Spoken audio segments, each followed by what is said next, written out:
सर्व शिक्षा अभियान का भी इस 14 वर्ष की सीमा से कुछ नाता है? ये बताइए, अपीलेट अथॉरिटी कौन है इसका? सुनवाई कहाँ, किस कोर्ट में करेगा?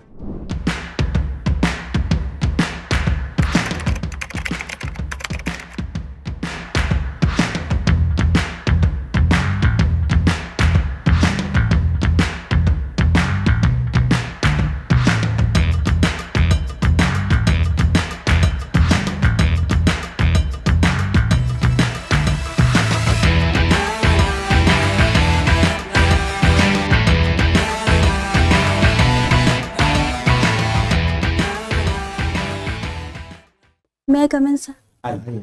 अभी कहीं कार्यरत हैं आप? यस सर, मैं लेबर इन्फोर्समेंट ऑफिसर के रूप में कार्यरत हूँ। तो बीपीएससी से ही चाहिए? Yes sir. फंक्शन क्या है आपके मुख्य?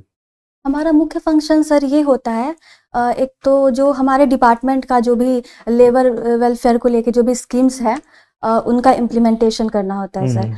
और इसके अलावा सर जो हमारे लेबर लॉज होते हैं उनको जमीनी स्तर पे लागू करवाना होता है सर। चाइल्ड लेबर क्या होता है? चाइल्ड लेबर सर जो बाल एवं किशोर श्रम प्रतिषेध अधिनियम है उसके मुताबिक 14 वर्ष से कम उम्र के जो भी बच्चे अगर काम करते हैं तो उनको बाल श्रम माना जाता है सर। फैक्ट्रीज के लिए? फैक्ट्रीज में या फिर किसी भी शॉप में सर, शॉप में या घरेलू रूप से भी अगर काम करते हैं सर। घरेलू रूप से भी 14 वर्ष से कम के बच्चे को नहीं रख सकते ना? यस सर, वो अलाउ नहीं है सर। कौन सा कानून है? अगर कोई इस तरह का गलती करता है तो उसके लिए कौन सी कार्रवाई हो सकती है? कार्रवाई किस स्तर से होती है?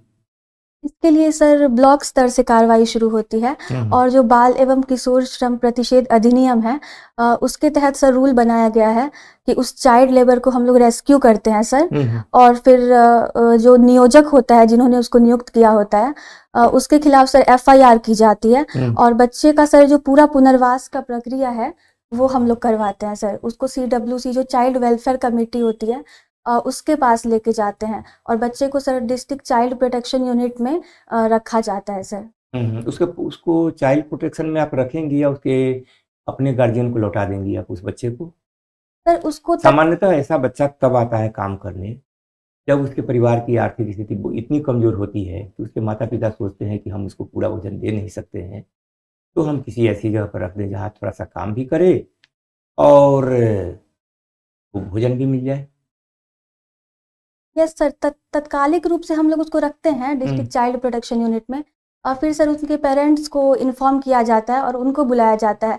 तो बहुत बार चाइल्ड वेलफेयर कमेटी में जब बच्चे को लाया जाता है उसी टाइम पे जो है उनके परिवार वालों को सुपुर्द कर दिया जाता है, लेकिन अगर तत्काल वो नहीं आ पाते हैं तब तक बच्चे को रखा जाता है। अच्छा। यस सर, 15 दिन तक तो रखा जाता है अगर वो नहीं आ पाते हैं किसी केस में। सर्व शिक्षा अभियान का भी इस 14 वर्ष की सीमा से कुछ नाता है?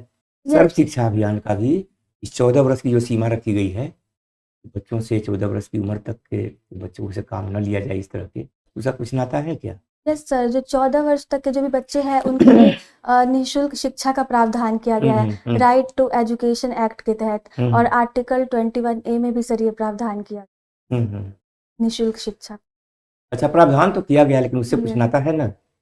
मतलब सरकार क्या चाहती है कि बच्चे लेबर न करके स्कूल जाएं क्या? Yes sir. अच्छा, आपने इंग्लिश ऑनर्स किया है। यस। इंग्लिश ऑनर्स की आपकी शिक्षा आपके कार्य निष्पादन में कुछ सहयोग करती है क्या? डेफिनेटली सर, जैसे जब हम लोग लिटरेचर पढ़ते हैं तो बहुत सारे हम उसमें नॉवेल स्टोरीज वगैरह पढ़ते हैं, बहुत सारे अलग अलग कैरेक्टर्स को पढ़ते हैं तो हमें ह्यूमन साइकोलॉजी के बारे में पता चलता है और मुझे लगता है हम लोग का जो जॉब है उसमें भी सर पब्लिक डीलिंग है तो लोगों के इमोशंस को समझना सर बहुत ज़रूरी होता है। और इसके अलावा जब हम लिटरेचर पढ़ते हैं सर तो ऑलरेडी एक डिसिप्लिन, ऑनेस्टी या सिंपैथी जैसी एक भावना आ जाती है हमारे अंदर, तो फील्ड में ये सर बहुत काम करता है। लेबर लॉ एनफोर्समेंट ऑफिसर है या labour enforcement officer? Labour enforcement officer. Child labour का ही? Yes sir. तो चाइल्ड लेबर के वाले तो एफआईआर, आपने कहा वर्ड कि एफआईआर करते हैं, कौन करता है? कंप्लेनेंट कौन होगा एफआईआर? कंप्लेंट सर जो एलईओज का सर जो ग्रुप धावा दल बनाया जाता है उसमें सर एनजीओज के भी मेंबर होते हैं और कंप्लेनेंट एनजीओ होता है? नहीं सर, कंप्लेंट जो होती है उसमें सर गवाह के तौर पे कंप्लेनेंट ने पूछा, एफआईआर करने वाला कौन होगा? एफआईआर तो सर बच्चों की तरफ से जो किया जाता है वो हम लोग ही करते हैं। जो एलईओ, जो धावा दल की सर टीम होती है। सीधी बात बोलिए, धावा दल की टीम नहीं, you are the yes complaint officer, yes आपको करना है FIR. Yes sir. Yes sir, जिस भी ब्लॉक का बच्चा रेस्क्यू होता है, जो वहाँ का आपको पदाधिकारी। लेबर ऑफिसर को इसीलिए बहाल किया गया है, yes you are sir the complaint. Yes हमने इसीलिए पूछा आपको, you don't know your duty, आपको इसमें थकमगाहट है, आप नहीं करती, करवाती होंगी एनजीओ से, यही होता होगा एनजीओ से या किसी से, उसी में से करवा देंगे, आप अपने नहीं करते हो। नहीं सर, रेगुलर बेसिस पे हम लोगों के डिस्ट्रिक्ट में धावा दल जो है बुधवार को और तो शनिवार वो को तो चलता ठीक है है, सर। धावा दल है, तो यस किसके नेतृत्व में धावा दल बनता है? धावा दल जो लेबर सुप्रिटेंडेंट होते हैं और जो या सीनियर एलईओ जो होते हैं सर, उनके नेतृत्व में। सीनियर एलईओ हो चाहे junior LEO, yes LEO labour enforcement officer Yes, ही sir. कंप्लेंट होगा। अच्छा ये बताइए, अपीलेट अथॉरिटी कौन है उसका, तो भाई कहाँ किस कोर्ट में करेगा? सुनवाई सर जो एएलसी ये कोर्ट होता है। कंप्लेंट कहाँ करेगा? किस चीज की कंप्लेंट? मतलब सॉरी सर। ये एफआईआर करा थाना में यस और सर। उसको रिपोर्ट भी करना है, एफआईआर करने के बाद सर एलएस को रिपोर्ट किया जाता है। किसको? लेबर सुप्रिटेंडेंट को हम लोग रिपोर्ट करते हैं, जो सीनियर होते हैं। आप लोग करते हैं। लेबर सुप्रिटेंडेंट किसको करते हैं? असिस्टेंट लेबर कमिश्नर को ससर, और या डिप्टी लेबर कमिश्नर को सर।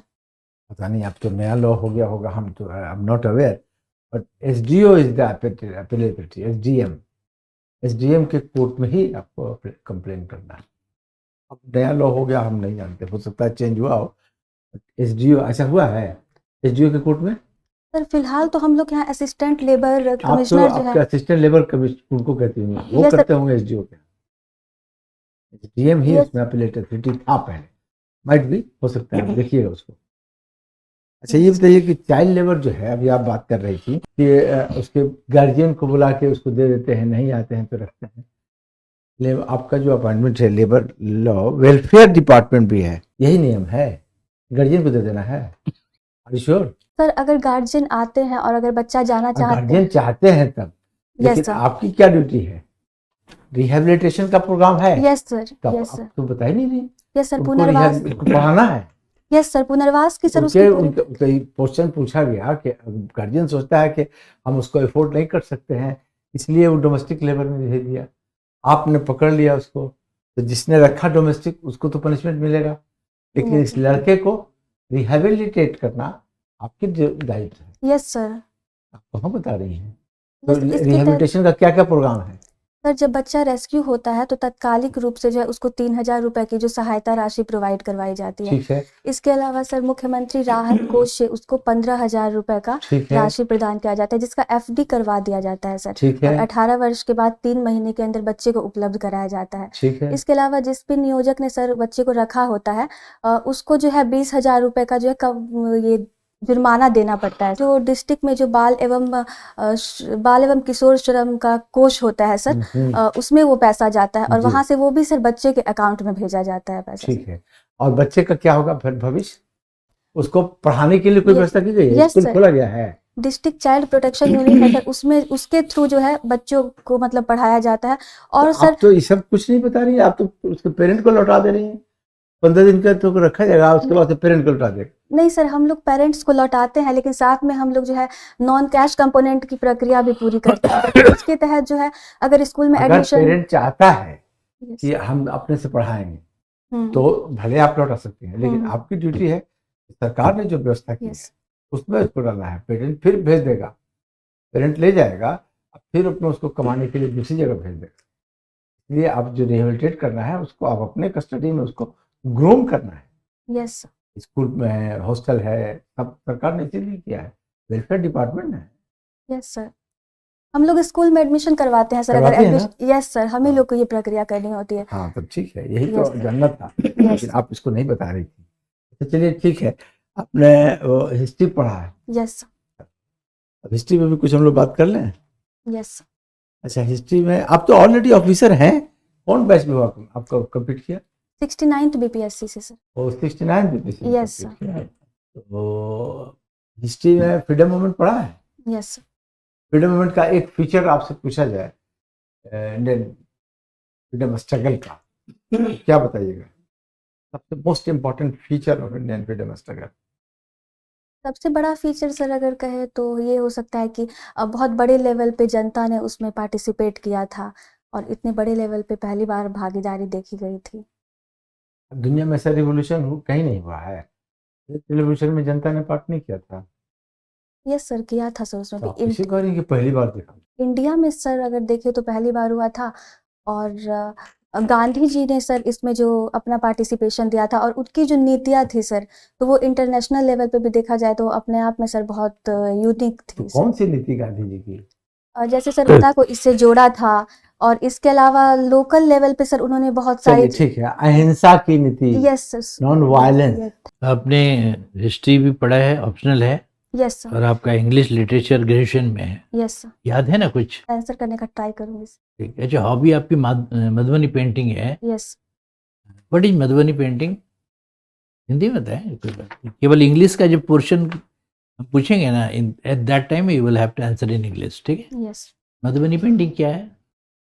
मधुबनी पेंटिंग जो है, मतलब सर इसकी उत्पत्ति जो है नहीं, मधुबनी पेंटिंग क्या है? अगर कोई बोर्ड में Yes, पूछ sir. देंगे तो they will never demand answer in that fashion. Madhubani painting की जो मुख्य विशेषता है सर कि इसमें अलग अलग थीम्स पे पेंटिंग बनाई जाती है। जैसे धार्मिक थीम भी होता है, राम सीता विवाह हो गया, या फिर सरस्वती जी वगैरह की मूर्ति बनाई जाती है। ठीक। इसके अलावा सर प्रकृति से रिलेटेड पेंटिंग। आपकी आइडल पर्सन आपकी मदर है ना? Yes sir. एक गुण बता दें उनका।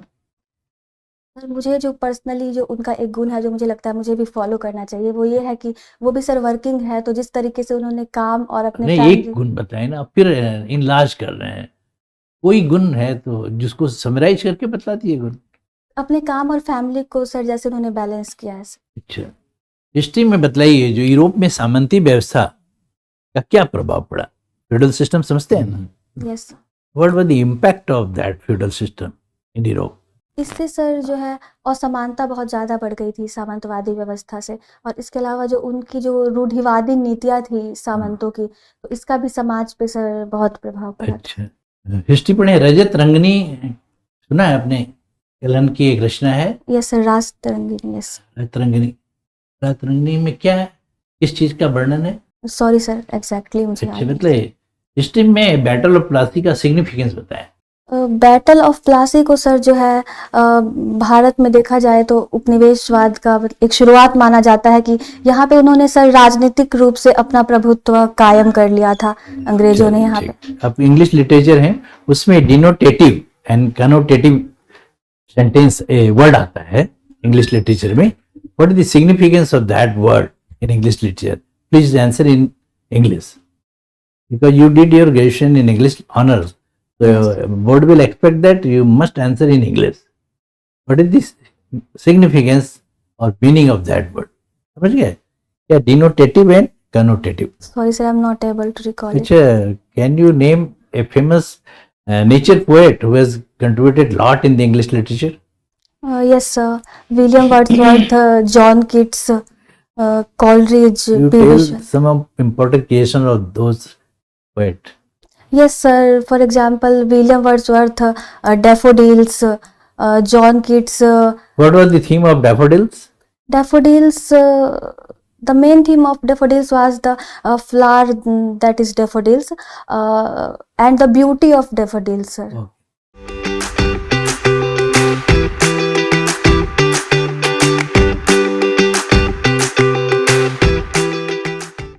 देख लिए बस वही जरा सा कोई भी आप जब बताएंगे हॉबी ही बताएंगे तो you will have to summarise in your answer, Yes. ठीक है? और जो प्रेजेंट ट्रेंड है इंटरव्यू बोर्ड में, they are asking question related to your graduation level subject Yes. And the option you have taken for the exam, Yes. so you must be smart in that field, okay? Or when they will ask question in English literature, then it is expected from a candidate that she must reply in that fashion, Yes. okay? whatever trend is there, but your interview will focus on your work. Yes. You are unaware. Juvenile court आप नहीं जानती हैं, आपको you should have coated. मैंने पूछा SDO के court में भी था, और जुवेनाइल कोर्ट है उसका, उसमें एसडीओ का पार्टिसिपेशन है, सारी रिस्पॉन्सिबिलिटी आपकी है रिहेबिलिटेट करने की। Yes, sir. कंप्लेन भी आप ही को करना है। अगर उसके पेरेंट पर भी केस करना होगा तो आपको अथॉरिटी है, पेरेंट भी गिल्टी है, Yes. उसके अगेंस्ट केस करना होगा तो कौन करेगा? LEO जो होते हैं सर, LEO वो होगा। करते हैं। इसलिए लेबर लॉ जो काम कर रहे हैं उसको जानना है। आपके सब पर्सनालिटी ठीक है, ठीक है सर। प्रश्नों का जो उत्तर आप लोगों ने आपने दिया है उनमें कॉन्फिडेंस लेवल तो है, फेशियल एक्सप्रेशन वगैरह सब गुड है, यस लेकिन उत्तर ऐसा होना चाहिए जो प्रश्न पूछा जाए और उसमें वो सारी बातें शामिल, ये अभ्यास एक करना पड़ेगा। सर, एक चीज पूछना था, हाँ। जैसे अभी का जो मेरा परफॉर्मेंस है उसके बेसिस पे कितना मार्क्स ये सब नहीं है, कर यह नहीं ये सब नहीं कहा था, फिर आपको यहाँ का नेगेटिव अंदाजा नहीं आप बोल डिप्रेस हो सकते। जाएगा अगर बता दिया जाएगा नंबर, इसलिए आपका अच्छा है, Yes. उस दिन अच्छा कीजिए और बढ़ाइए। Yes sir.